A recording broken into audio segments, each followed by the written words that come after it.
Hi everyone, in this video I will show you that how you can use Proton VPN on your PC. Now guys, this is the best free VPN that you can choose for free. So first you have to just create an account and download the VPN.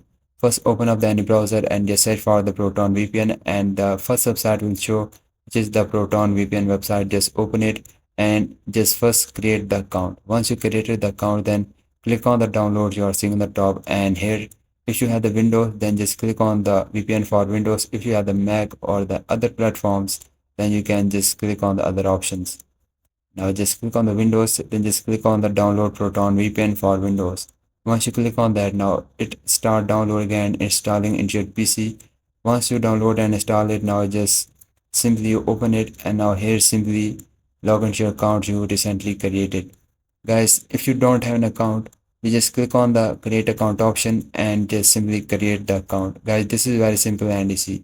Then just open up the Proton VPN, and there is a lot of location or lot of server that you can connect in this VPN. There is a lot of countries that you can connect in this VPN. Now here you can see there is a lot of countries, but these are paid. If you just click on the quick connect option, it will start connecting to the any random server or any random location. As you can see, it connected to the Netherlands, which is the any random server. But if you want to connect to a specific server like the USA server or the any other country server, then you just need to upgrade to the pro version, because in the free version it is limited and in the pro version it is unlimited. You can connect to the any server in the pro version like the USA or the any UK server.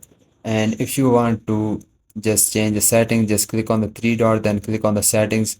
Now here you can see the setting, and also turn off the setting which is the VPN accelerator or the advanced setting which is the DNS log protection or the allow alternate routing.